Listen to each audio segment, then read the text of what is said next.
nous allons traiter le thème sur la puissance de la croix de Jésus-Christ.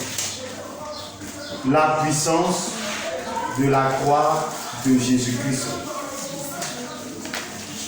Selon vous, puissance, c'est quoi? C'est quoi la puissance? Hein? Oui.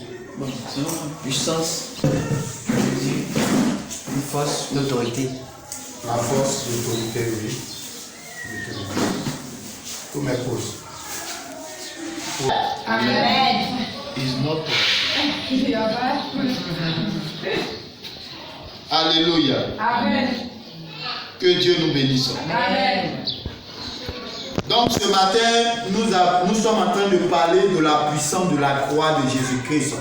J'ai demandé, selon vous, puissance c'est quoi? Il vous l'a dit, c'est l'autorité. C'est quoi encore? La force, oui. Le pouvoir, oui. C'est ça. Donc, et la croix de Jésus-Christ. Selon vous, la croix c'est quoi? C'est quoi la croix? Oui, qui veut parler? Oui.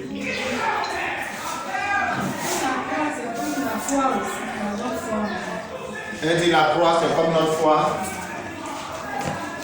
Oui, qui encore? Qui veut parler? Sandrine, il faut parler. C'est quoi la croix? Oui, il y a dit. Tu parles ou bien tu t'amuses? Lève-toi, tu as parlé là-bas. Oui. La croix, c'est le symbole. Le symbole. Bon, je dis la croix, c'est le symbole de Christ. Oui, qui encore? Tu parles, tu mets vite.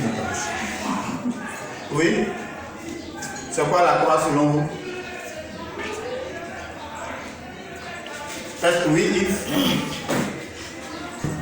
Selon moi, la croix de Christ, c'est de tout supporter comme humiliation, De tout supporter comme humiliation, persécution. persécution. Encore Dieu te bénisse. D'accord. Tu vas prendre les définitions. Définition. D'abord, on va parler de puissance. La puissance, c'est l'autorité, le pouvoir. C'est aussi le caractère de ce qui produit de grands effets. C'est aussi le caractère de ce qui produit de grands effets. On peut dire encore que la puissance, c'est la force. La puissance, c'est la force.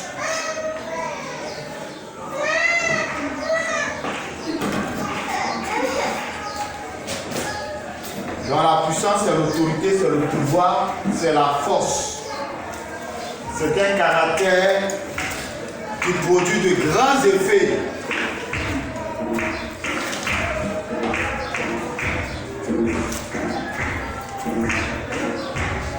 La croix, c'est une sorte de bois. La croix, c'est une sorte de bois. C'est un poteau. La croix, c'est une sorte de bois. C'est aussi un poteau muni d'une traverse sur lequel on attachait des condamnés. C'est un poteau muni d'une traverse dont on attachait les condamnés ou bien les criminels. Je reprends. La croix, c'est une sorte de bois où on attachait certains condamnés, certains criminels. C'est aussi un poteau muni d'une traverse sur lequel on attachait des condamnés pour les faire mourir.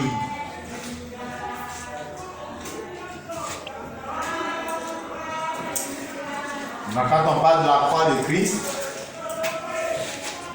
les gens essaient de représenter un peu en film. Vous voyez quelqu'un qui prend un bois et puis on le chicote par l'arrière jusqu'à ce qu'il arrive sur une montagne. Et on le prend lui-même encore, on le met dessus. Amen. Donc, la croix, c'est une sorte de bois où on attachait certains criminels ou certains condamnés. C'est aussi un poteau muni d'une traverse. Un poteau muni d'une traverse sur lequel on attachait des condamnés pour les faire mourir. Amen. On attachait des condamnés pour les faire mourir. La croix, ce n'est pas ça seulement. Ce n'est pas seulement un poteau sur lequel on attachait des condamnés. Mais la croix, c'est de renoncer. La croix, c'est de renoncer à quelque chose. C'est de ça qu'il est en train de parler. La croix, c'est de renoncer à quelque chose. C'est-à-dire, aujourd'hui là, nous tous, on peut dire qu'on est fatigué. On peut s'asseoir chez nous à la maison et puis on ne vient pas adorer Dieu. C'est ça, non? Parce qu'avant que je n'accepte Jésus, là, les dimanches, là, je m'assieds chez moi. Là. C'est ça, non? Maintenant, ma croix, là, c'est que je dois renoncer à ce repos-là pour venir adorer Dieu. C'est une croix. Toutefois que je ne vais pas renoncer à ce repos et puis je m'en vais faire autre chose que de venir adorer Dieu, je ne suis pas en train de porter ma croix.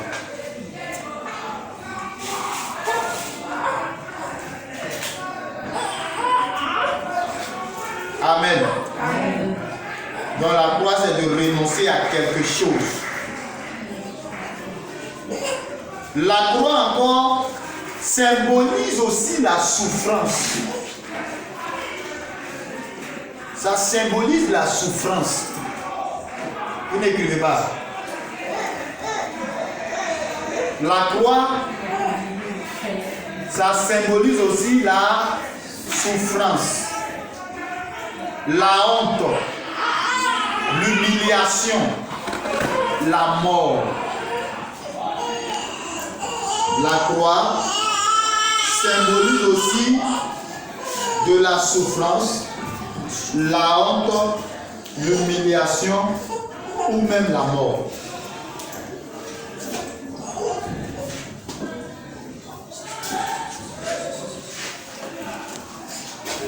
Amen. Amen. La mort ici, là, ne parle pas de la mort physique. Ici, là, pas la mort physique. Et on sait que Jésus est venu mourir pour nous. Jésus ne te demande pas d'aller te mettre sur une croix et vont couper aussi ta tête. C'est pas ce qu'il t'a dit. Mais quand on dit la mort, c'est de mourir à toi. C'est de mourir à ce que tu aimes.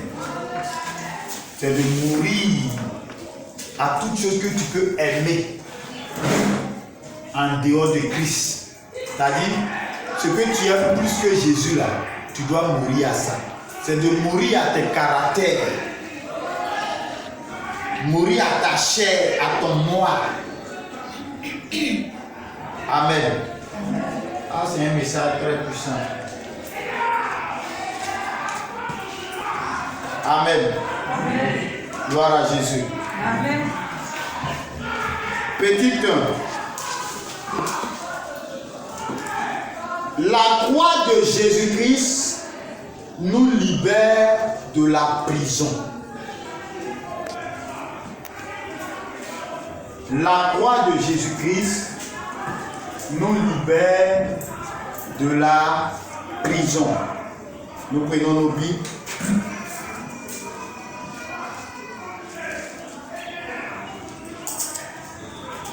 Dans de Matthieu, chapitre 27.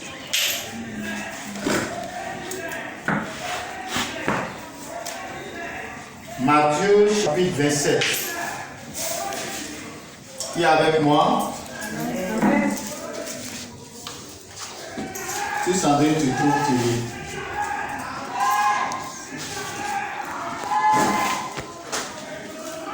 Matthieu chapitre 27. Il faut lire le verset 15. Pour chaque 15, tu lis le verset 19 et 26.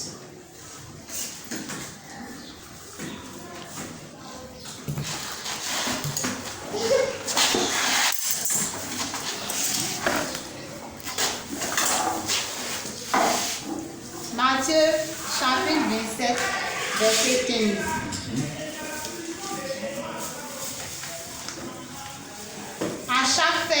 À chaque fête, le gouverneur avait coutume de relâcher un prisonnier. Celui que demandait la foule. Viens au verset 19. Pendant qu'il était assis sur le tribunal, pendant qu'il siégeait au tribunal, sa femme lui fit dire.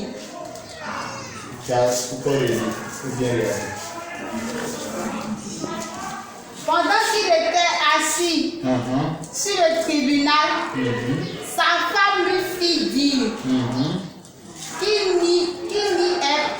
n'y ait rien entre toi et ce juste. Car aujourd'hui, j'ai beaucoup souffert en songe à cause de lui. D'accord, faut lire le verset 26. Alors Ponce Pilate leur relâcha Barabbas et après l'avoir fait battre de verge Jésus, il le livra pour être crucifié. Dieu te bénisse. Amen. Je vais relire. Donc, c'est veut dire que tu dois changer ça. Il faut changer, c'est tout. Tu changes la vie. Bon, je vais relire. Matthieu chapitre 27, le verset 15. La Bible dit à chaque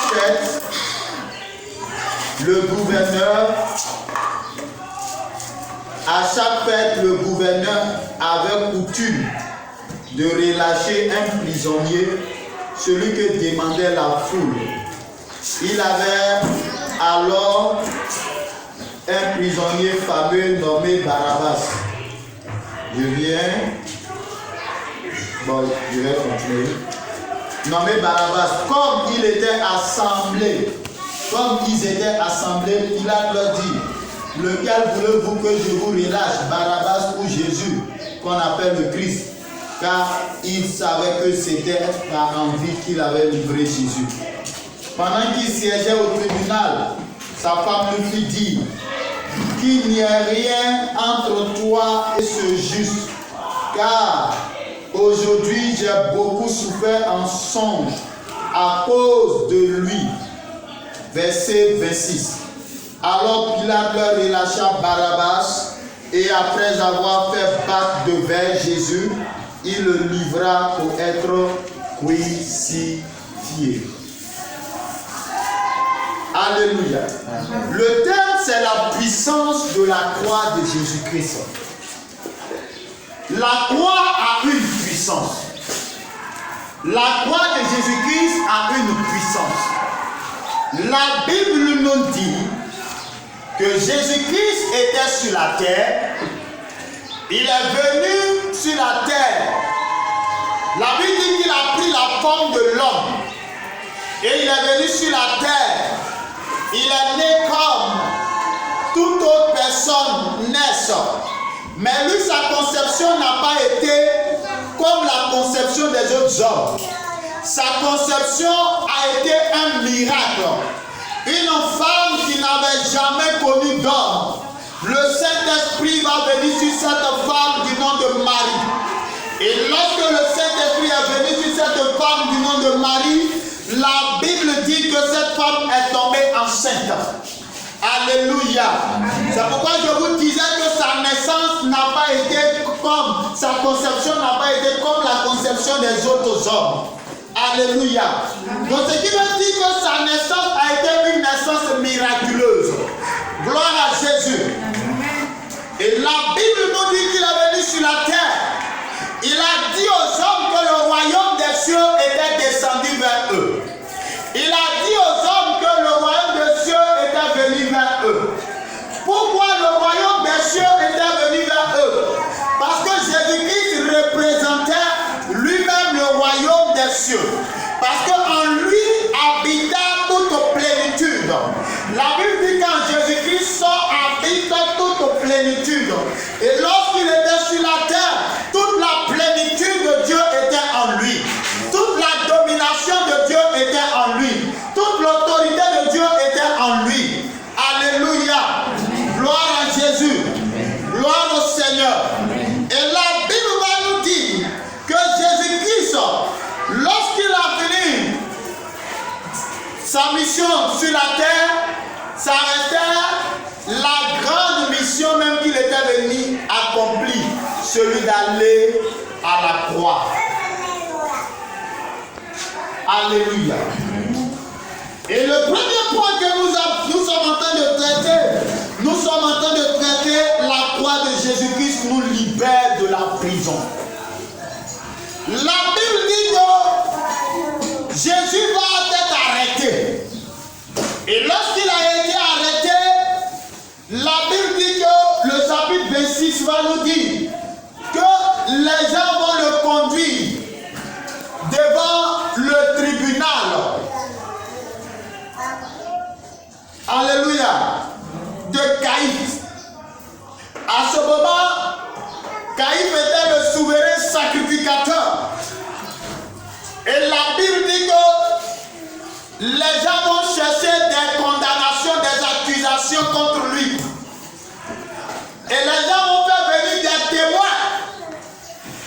Les témoins vont venir dans le but de mentir sur Jésus. Est-ce que tu sais qu'ils ont menti sur Jésus? Les gens sont venus pour dire, il a dit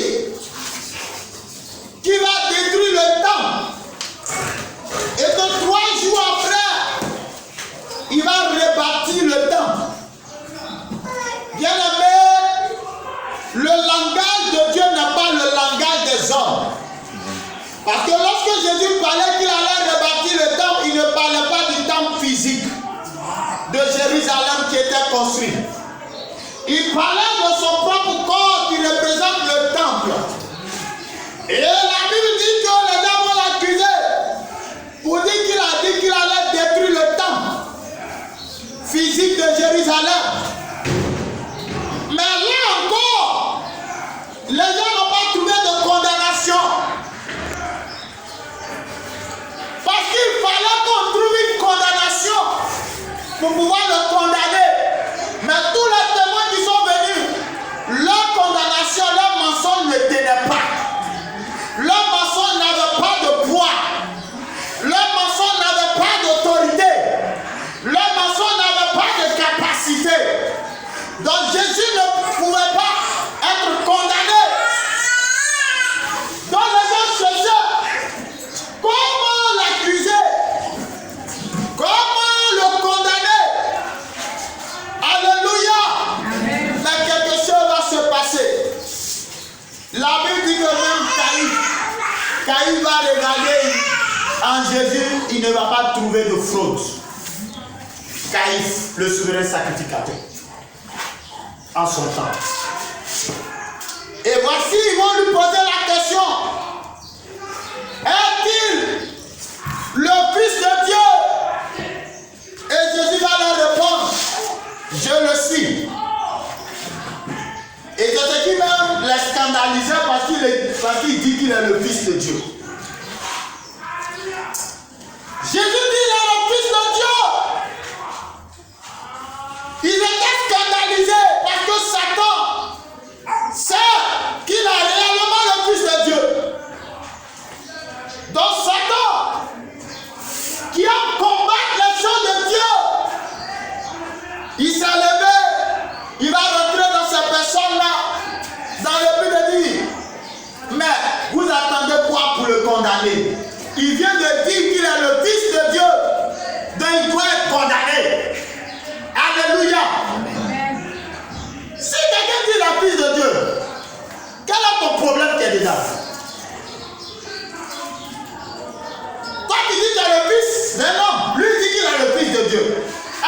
a problème dans ça. Et les gens vont dire, il dit qu'il est le Fils de Dieu. Or, dans notre loi, aucun homme ne peut se prétendre Fils de Dieu. Donc ça, c'est suffisant pour le condamner. Et là, la Bible dit que pendant la nuit, les gens vont se moquer de Jésus.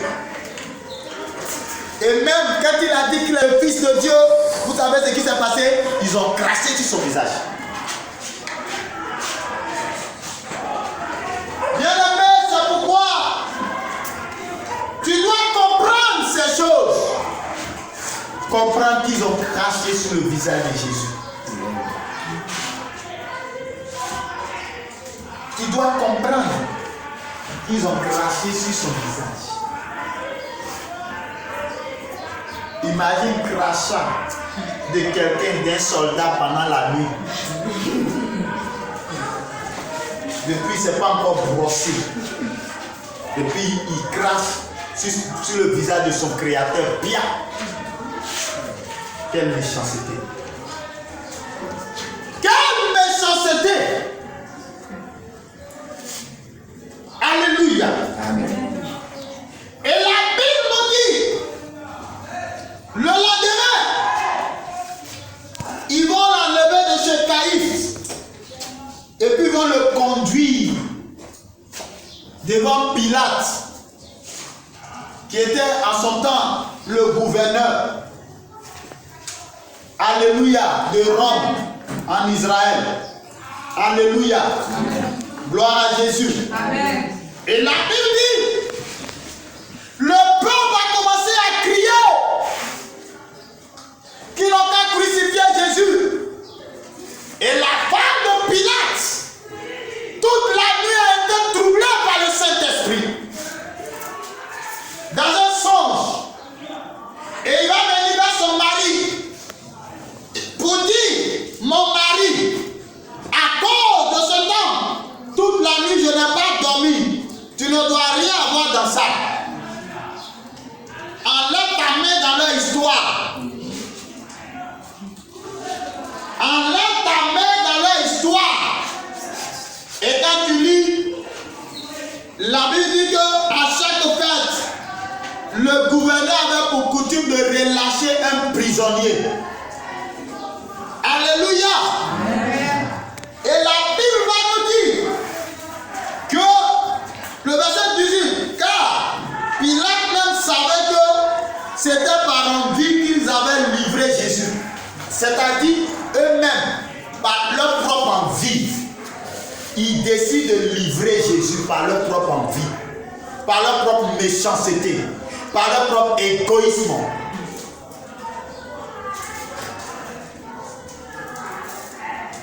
Alléluia. Amen. Et la Bible nous dit que Pilate va leur demander, bon, comme chaque année, vous libérez un prisonnier, moi Pilate, je veux libérer Jésus. Donc Pilate va dire, que lui veut libérer Jésus. Quand vous dites que c'est un prisonnier, moi je veux le libérer. Il dit non. Le peuple va crier non. Faut pas libérer Jésus, mais faut libérer Barabbas. Qui est Barabbas? Barabbas c'était un brigand. Barabbas était un voleur. Barabbas venait d'assassiner les gens, l'avaient emprisonné. Donc c'était un assassin.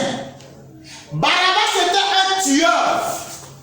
Et la Bible dit que le peuple va demander à ce qu'on libère Barabbas au profit de Jésus. Et qu'on condamne Jésus-Christ. Bien-aimé, est-ce que tu sais que Jésus a été condamné? Est-ce que tu sais que Jésus a été accusé à tort? Est-ce que tu sais que Jésus a été humilié à cause de toi et de moi?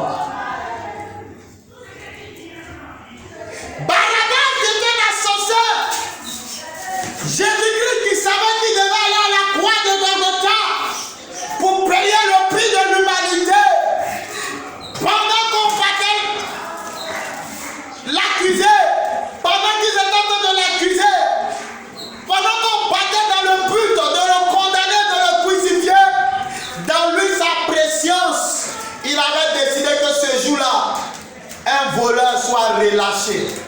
Il avait décidé que ce jour-là, un assassin soit relâché. Il avait décidé que ce jour-là, un meurtrier soit relâché.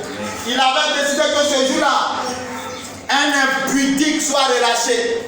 Il avait décidé que ce jour-là, quelqu'un qui était un menteur soit relâché de la puissance de Satan. Satan qui tenait Barabbas en prison. Satan qui condamnait Barabbas de par ses agissements, de par son comportement. Barabbas ne pouvait pas se défaire de cela. Barabbas ne pouvait pas se libérer lui-même. Barabbas avait besoin d'un sauveur. Barabbas avait besoin d'un libérateur. Barabbas avait besoin d'un libérateur, d'un sauveur, d'un restaurateur. Barabbas avait besoin de quelqu'un pour payer le prix de son crime. Amen. Et Jésus n'a pas refusé de sauver Barabbas. Mon frère, ma soeur, ce matin, je suis en train de te dire, quelle est la situation que tu traverses? Quel est le péché qui te maintient en prison? Est-ce l'impureté? Est-ce la fornication? Est-ce le vol? Est-ce le mensonge? Laisse-moi te dire ce matin que Jésus-Christ est mort pour toi. Jésus-Christ a été condamné. Et pendant qu'on le condamnait, la Bible dit qu'un brigand avait été libéré. Un assassin avait été libéré. C'est pourquoi je suis en train de te dire, quel que soit ton péché, quelle que soit ta souffrance, Jésus-Christ est venu dans le but de te libérer de la prison du péché, de te libérer de la prison de la mort, de te libérer de la prison de la souffrance. Jésus est venu dans le but de te libérer, de te délivrer, de te guérir, de te restaurer. Jésus a connu l'humiliation à cause de toi et de moi. Bien-aimé, la Bible dit que Jésus va être condamné. Pendant qu'on le condamnait, ce jour-là, la Bible dit, lorsqu'il est arrivé d'abord chez Pilate, Pilate va leur dire, retournez chez Hérode, parce que Jésus est sous la juridiction d'Hérode. La Bible dit, Hérode même cherchait à rencontrer Jésus-Christ. Et la Bible nous dit que lorsque Hérode va voir Jésus d'abord dans le cœur, il était content parce qu'on parlait de Jésus-Christ, on parlait de lui en tant que roi, parce que le peuple le considérait comme roi. Le peuple voulait le prendre pour l'établir roi à cause de ce que Jésus faisait, parce que Jésus aimait l'homme, Jésus aimait l'humanité, Jésus a tellement aimé l'homme que Jésus était prêt pour se sacrifier pour l'homme. Jésus était prêt pour pardonner le péché de l'homme. Jésus était prêt pour donner sa vie pour toi, mon frère, ma soeur. Toi qui vas m'écouter dans le monde entier, laisse-moi te dire que Jésus était prêt pour toi. Il a donné sa vie pour toi. Tu te dis, je suis le plus méchant, je suis le plus mauvais, je pratique la sorcellerie, je n'arrive pas à m'en sortir. Mais laisse-moi te dire que Jésus-Christ a porté ta sorcellerie sur lui. Jésus a porté ta condamnation sur lui. La Bible dit que la condamnation qui devait tomber sur toi et moi est tombée sur Jésus. Ta condamnation est tombée sur Jésus. Ta condamnation est tombée sur le rocher. Ta condamnation est tombée sur le roi des rois. Ta condamnation est tombée sur le Fils de Dieu. C'est pourquoi, mon frère, ma soeur, Jésus a fait ces choses pour toi. Jésus a fait ces sacrifices pour toi. Ah, ton échec est tombé sur Jésus. La Bible dit que Jésus a pris ton échec, il a porté ton échec. Jésus a porté ta honte sur lui. Jésus l'a fait, la Bible dit qu'il en chicotait. La Bible dit qu'ils ont craché sur son visage. La Bible dit, qu'il y a une femme qui va venir au pied de Jésus. Cette femme va déclarer, heureux les entrailles qui t'ont porté.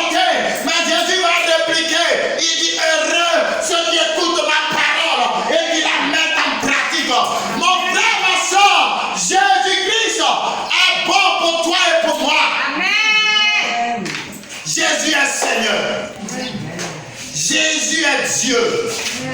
Il t'a aimé et il m'a aimé. C'est pourquoi mon frère, ma soeur, quel que soit le péché qui te tenait en prison, sois libéré de ce péché. Amen. Sois libéré de cette emprise. Quel que soit là où Satan t'avait mis, je déclare que ce matin, tu sors de cette prison. Tu sors de cette prison. Tu sors de cette prison. Tu sors de cette prison. Au nom de Jésus, quel que soit le tribunal de la sorcellerie, le tribunal du diable devant lequel l'ennemi te condamna, l'ennemi est en train de dire, oui, cette personne, ce jeune fille, ce jeune homme, cette femme, cet homme doit être condamné. Laisse-moi te dire, Jésus a pris ta condamnation sur lui. Amen. Jésus est passé devant trois tribunaux. Il est passé devant le tribunal de Caïn. Il est passé devant le tribunal d'Hérode. La Bible dit qu'Hérode va l'examiner. Hérode va se mettre à rire, se moquer de lui. Donc toi, on dit tu es roi. Alléluia. Amen. Alléluia. Amen. Devant le tribunal de la sorcellerie. Les gens invoquent l'âme des gens dans leur cœur. Et pendant que l'âme de la personne est dans leur cœur, ils se mettent à le maudire. Ils se mettent à se moquer de lui. Ils se mettent à le condamner. Il doit être condamné. Il doit être condamné. Il doit être condamné. Il doit mourir. Il doit mourir. Laisse-moi te dire, quel que soit le tribunal de la sorcellerie devant lequel quelqu'un te condamnait, je déclare ce matin que ce tribunal soit explosé. Amen. Par le feu du Saint-Esprit. Que ce tribunal soit exposé par la foudre de Dieu. Que ce tribunal soit exposé par le tonnerre de Dieu. Parce que Jésus-Christ a été condamné devant trois tribunaux. Alléluia. Alléluia. C'est pourquoi le tribunal ne marchera pas en ton nom. Le tribunal ne pourra pas t'avoir. Leur condamnation ne pourra pas t'avoir. Alléluia. Et la Bible va nous dire que Jésus-Christ, Hérode va demander à ce qu'on l'amène devant Ponce Pilate. Parce que pour offrir un sacrifice, il fallait un agneau sans défaut. Lévitique nous dit que pour offrir un sacrifice, il fallait un agneau sans défaut. Lévitique nous dit dans le Lévitique que l'âme du sang, l'âme se trouvant dans le sang. Donc le sang fait l'expiation. Donc autrefois, on utilisait des animaux pour faire l'expiation des péchés. Quand tu as péché, tu amènes un agneau, tu mets ta main dessus, et puis tu dis ton péché, et les gens sacrifient l'agneau. Donc Jésus et Dieu avaient demandé qu'on donne un agneau sans défaut, un agneau qui n'a pas de pied cassé, un agneau qui n'a pas un œil, un agneau en tout cas qui est bien porté. Alléluia. Amen. Donc les gens ont fait passer le tribunal devant le Seigneur Jésus devant trois tribunaux pour voir si Jésus était réellement l'agneau de Dieu qui ôte le péché. Amen. Si Jésus était réellement l'agneau de Dieu qui était venu dans le but de délivrer. Si Jésus était réellement l'agneau de Dieu qui était réellement venu pour accomplir la rédemption. Alléluia. Amen. Est-ce que tu peux te tenir debout et puis donner nos points d'acclamation à Jésus?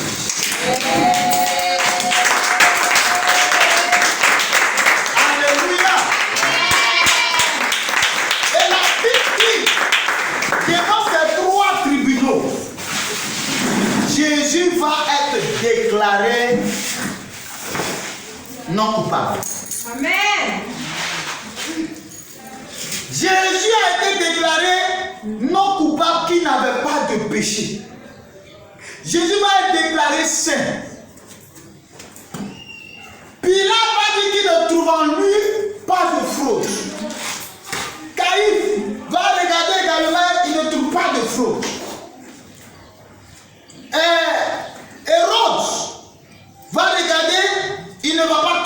fraude. Alléluia. Amen. À telle affaire que Pilate va dire, bon, je vais le fouetter et puis le libérer. Et la Bible dit, le peuple va crier fort, crucifie-le. Ça devenait sérieux. Ça devenait sérieux. Est-ce que tu sais qu'à cause de toi, Jésus a été libéré? C'est pourquoi, quand les gens se font comme s'ils étaient grands, quand ils viennent dans la présence de Dieu, ils me font pitié. Ils font comme s'ils étaient grands, ils me font pitié. Est-ce que tu sais que pour toi,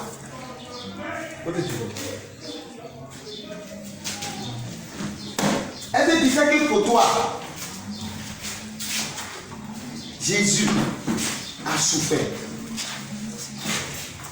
Ceux qui prennent leur vie là à la je m'en fous. Est-ce que tu sais que Jésus a souffert pour toi? Donc, le jour que tu vas te tromper, tu vas arriver au ciel. Sans Jésus, il va te demander comment tu as fait pour arriver ici. Comme ça.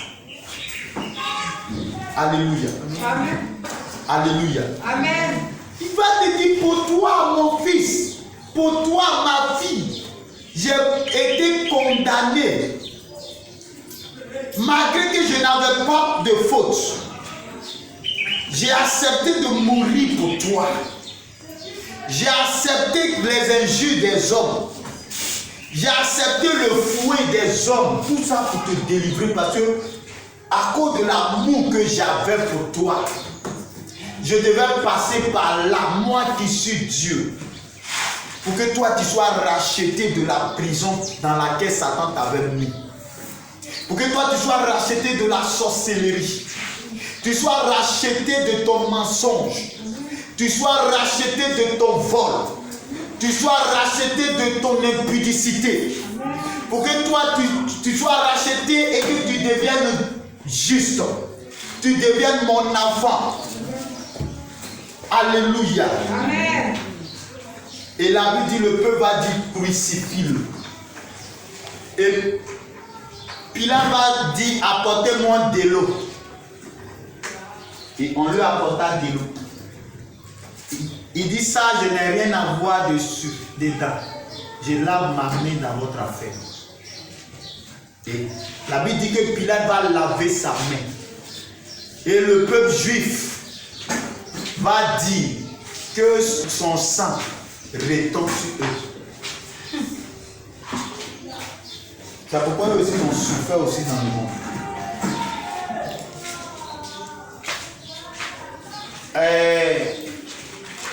L'Allemand Hitler a asphyxié pratiquement presque 6 millions de juifs morts. C'est 6 millions de 6 millions. Ils sont passés par des temps difficiles. Parce qu'ils ont dit que le sang du Seigneur est conçu. Or, quand Caïn a tué son frère Abel, Dieu dit quoi? Le sang de ton frère crie jusqu'à moi. Le sang crie. Et à plus forte raison, le sang du Fils de Dieu. Verset. Mais lui était venu dans le but de les sauver. Mais c'est eux-mêmes qui ont relâché leur malédiction. Pour dire que son sang retombe sur eux. Sinon Jésus lui l'avait pour les sauver.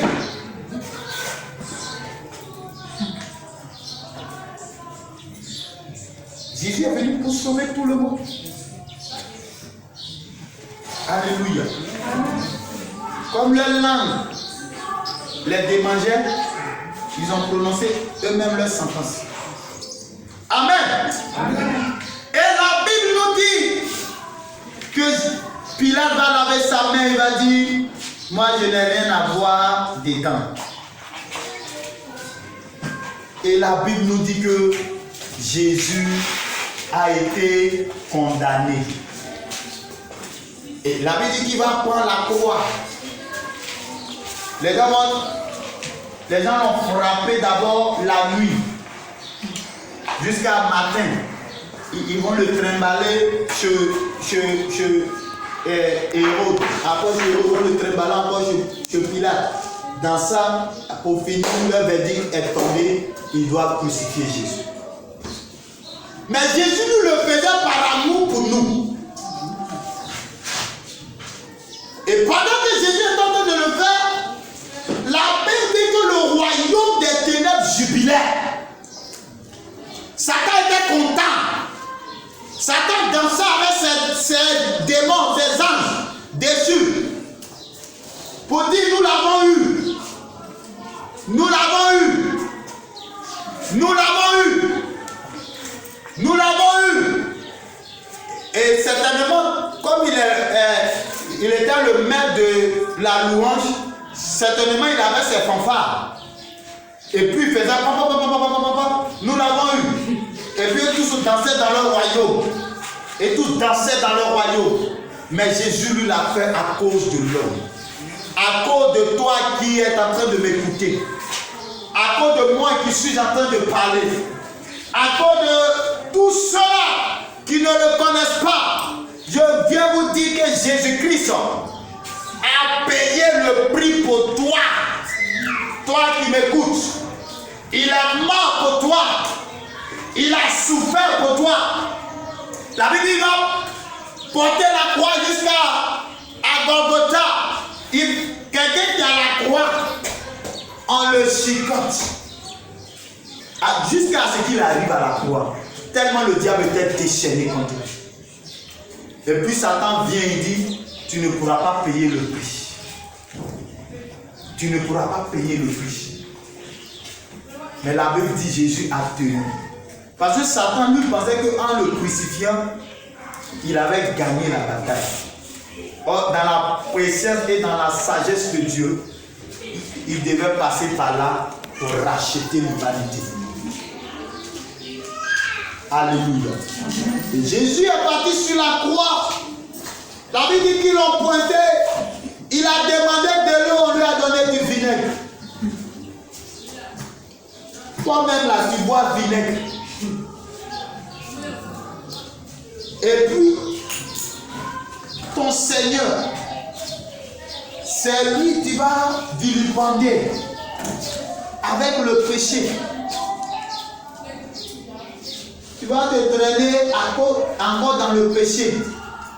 Alors qu'il a déjà payé le prix du péché. Alors qu'il te dit dans le livre de Romains chapitre 6 verset 14 que le péché n'aura plus pouvoir sur toi.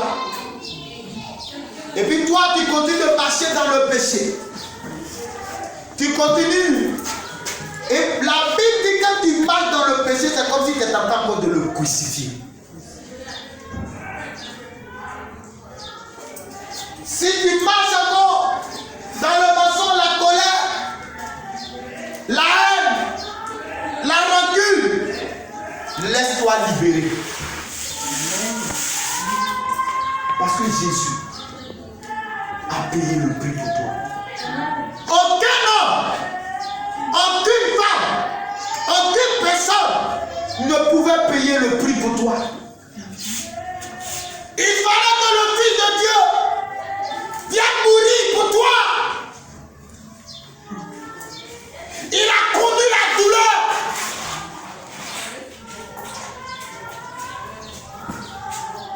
La Bible dit qu'ils ont pris des pointes, des larges pointes. Ils ont mis dans sa peau. Et ils ont commencé à pointer. La Bible dit qu'il criait, il ne riait pas. À cause de toi. Il ne riait pas. Il criait. Son cœur était meurtri. Son cœur saignait. Ils ont pointé dans ses deux mains. Et c'est bien marrant. Même ce dans leurs mains. On les attachait simplement le bras. Mais lui, l'ont pointé. Tellement le diable voulait faire du mal au Fils de Dieu à cause de toi et de moi. Bien-aimé, le salut dont tu joues avec, ça a coûté la vie à Jésus. Toi, tu passes ton temps. On est d'annoncer l'évangile. Tu passes ton temps à critiquer. Tu passes ton temps à te moquer.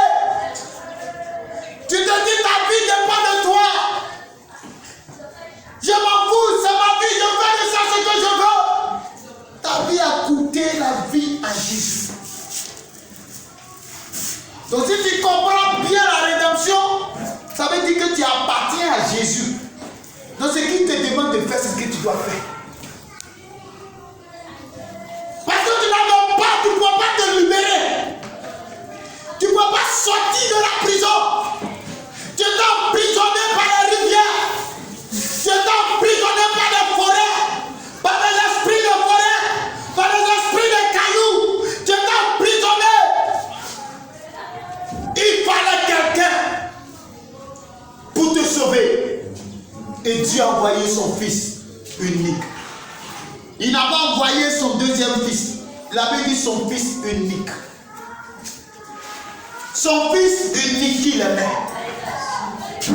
C'est ce fils unique qui a venu payer le prix. Bien-aimé, c'est pourquoi tu ne dois pas jouer avec ce que Jésus a fait. Quand tu lis le livre d'Hébreux, le livre d'Hébreux te dit que tu dois lutter. Lutter même jusqu'au sang. Tu dois lutter jusqu'au sang contre le péché. Alléluia. Amen. Jésus a payé le prix. C'est pourquoi si tu t'arranges à aller en enfer, tu vas regretter pourquoi tu n'as pas accepté Jésus.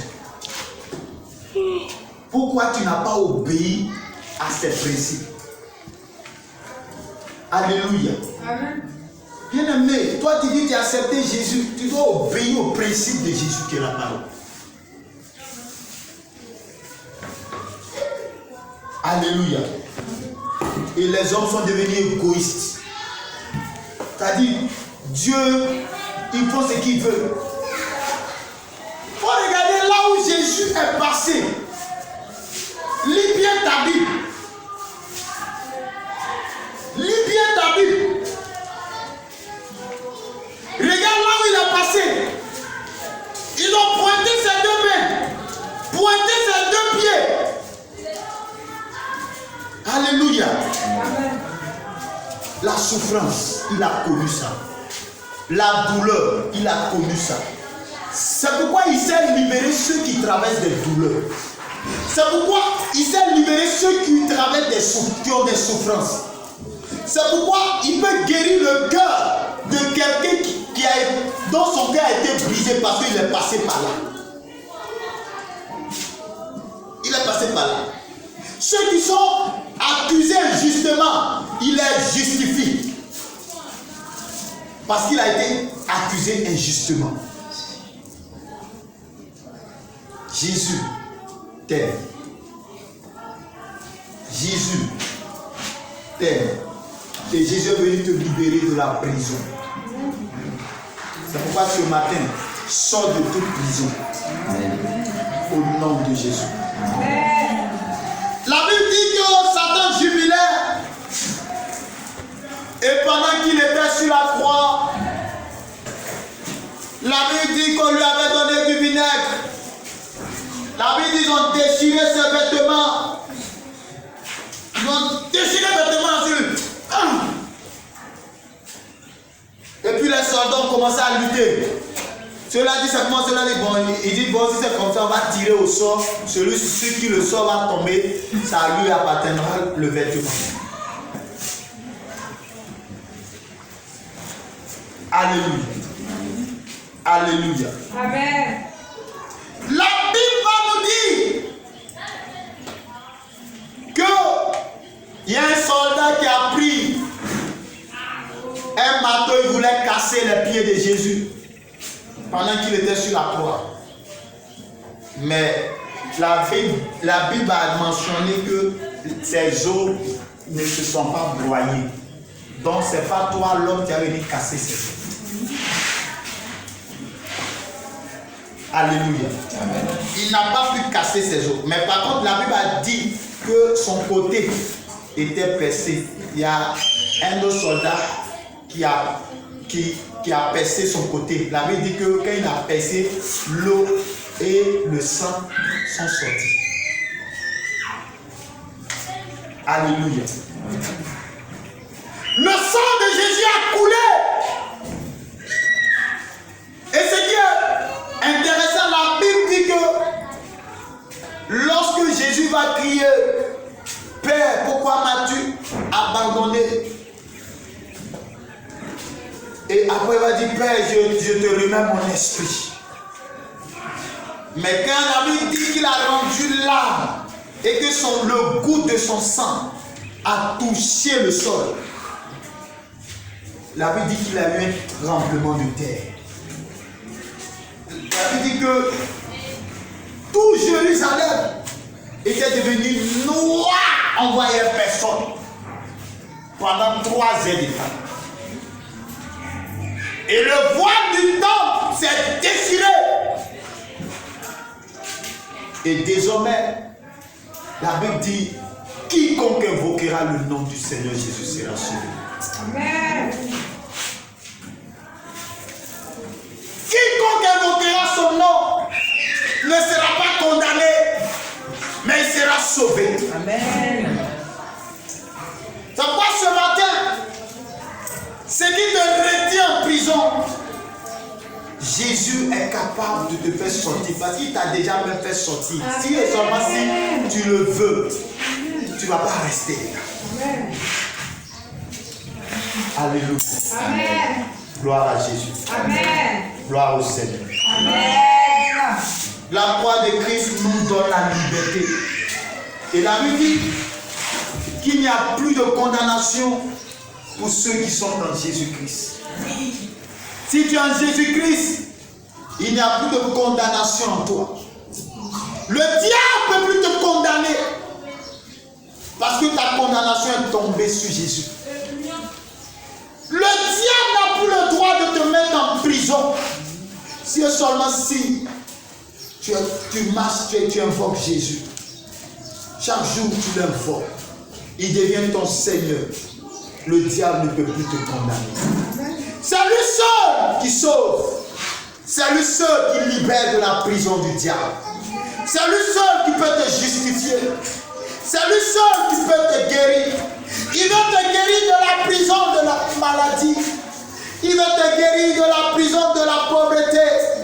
La Bible dit des riches qu'il était, il s'est fait pauvre pour que toi et moi nous soyons enrichis. La croix de Jésus est totale. Donc dit qu'il a libéré du péché seulement, c'est faux. Sa croix est totale. Sa croix n'est pas limitée. Sa croix est totale.